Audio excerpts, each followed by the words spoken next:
وہ رو رہے تھے اور ان سے کہا کہ رو مت، میں امی کو لے کر آتا ہوں۔ ان کا کہنا تھا کہ میں دوبارہ بس میں گیا اور بی بی روشن کو اپنی پیٹھ پر لاد کر نیچے لانا شروع کر دیا۔ دوبارہ بس میں جانا اور ان کو نیچے لانا بہت مشکل تھا۔ مجھے اب پتہ چل گیا تھا کہ مجھے اور بچوں کو بچاتے ہوئے بی بی روشن نے اپنے جسم پر گولیاں کھا لی تھی، وہ لہو لہان تھی۔ دیکھیں ناظرین، یہ تو ایک ماں تھی جو وہاں موجود تھی، اور دیکھیں ماں جس بھی حال میں ہو وہ اپنے بچوں کو بچانے کی ضرور کوشش کرتی ہے، جس طرح اس نے کیا، اپنے بچوں کو بچایا، اپنے شوہر کو بچایا۔ لیکن جن کی ماں وہاں موجود نہیں تھی، جن کی بیوی وہاں پر موجود نہیں تھی، جو بے قصور اپنے گھر سے دور کسی کام کے لیے، پڑھائی کے لیے، جس کے لیے بھی جا رہے تھے، ان بے گناہ لوگوں کو اندھادھند فائرنگ کے نتیجے شہید کیا گیا۔ جی ہاں ناظرین، ان میں سے کچھ اسٹوڈنٹس بھی تھے اور کچھ فوجی جوان بھی 2 تھے، ان کو بھی شہید کیا گیا۔ اس کے ساتھ ساتھ بس ڈرائیور جنہوں نے بھی بہت کوشش کی تھی بس کو وہاں سے بھگانے کی، لیکن وہ نہیں کر سکے، ان کا ایکسیڈنٹ ہو گیا اور وہ بھی شہید ہو گئے۔ اس کے ساتھ ساتھ جو ٹرک سامنے سے آ رہی تھی جس کے ساتھ بس کا ایکسیڈنٹ ہوا تھا، اس ٹرک کے ڈرائیور بھی اس واقعے میں ہلاک ہو گئے ہیں۔ ناظرین، میں حکومت سے بھی یہ اپیل کرتی ہوں کہ گلگت بلتستان جو ہے وہ پاکستان کا ایک نہایت اہم حصہ ہے، تو گلگت بلتستان کو بھی وہ سارے حقوق ملنے چاہیے۔ گلگت بلتستان میں سکولز بننے چاہیے، یونیورسٹیز ہونی چاہیے، صحت کے لیے ہاسپٹلز اچھے ہونے چاہیے، اچھا انتظام ہونا چاہیے، جاب اپرچونٹیز وہاں پر ہونی چاہیے، تاکہ وہاں کے لوگوں کو مجبوراً اپنا علاقہ چھوڑ کر، اپنا گھر چھوڑ کر دور جانے کی ضرورت نہ پڑے۔ اس کے ساتھ ساتھ دیکھیں،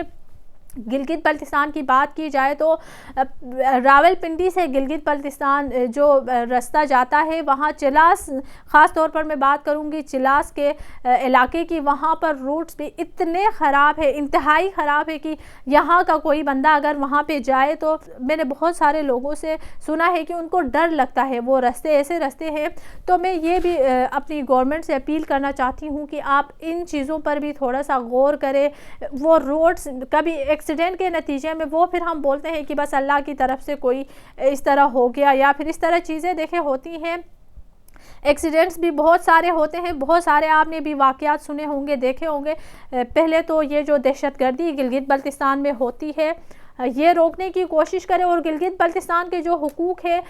وہ گلگت بلتستان کو ملنے چاہیے۔ گلگت بلتستان میں بہت زیادہ ایسے لوگ ہیں جو آواز اٹھاتے بھی ہیں، کچھ لوگ گلگت بلتستان میں کام بھی کرتے ہیں، تو دیکھیں لیکن ناظرین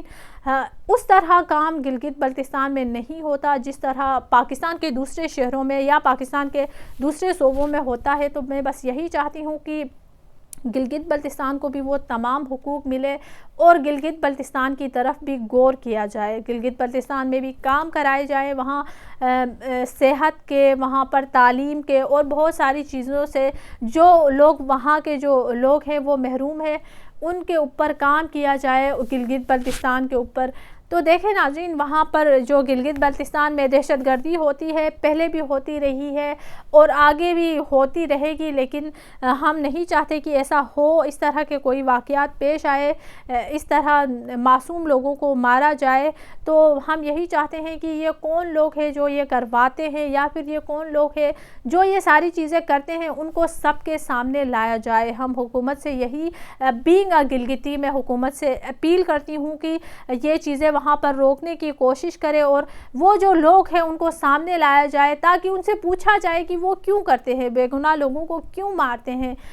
وہ چاہتے کیا ہیں، یہ ساری چیزیں سامنے آئے، پھر اس کا کوئی پراپر حل نکلے۔ کیونکہ ہم اب یہ برداشت نہیں کر سکتے کہ گلگت بلتستان میں کبھی ایکسیڈنٹ کے نتیجے میں نوجوان لوگ اپنی جان کی بازی سے ہار جاتے ہیں، کبھی فائرنگ ہو جاتی ہے، کبھی کچھ ہو جاتا ہے، کبھی کچھ ہو جاتا ہے۔ تو برائے مہربانی گلگت بلتستان کے جو مسئلے ہیں ان پہ غور کیا جائے، ان کے اوپر بھی بات کی جائے، اور گلگت بلتستان کے جو حقوق ہے وہ اس کو ملے، اور گلگت بلتستان میں جو دہشت گردی ہوتی ہے اسے روکنے کی کوشش کی جائے۔ اسی کے ساتھ مجھے اجازت دیجیے، اللہ حافظ۔ وائس آف نیشن کی ویڈیوز دیکھنے کے لیے ہمارا چینل سبسکرائب کیجیے اور بیل کے آئیکن پر کلک کیجیے، تاکہ آپ ہماری تمام آنے والی ویڈیوز سے باخبر رہ سکیں۔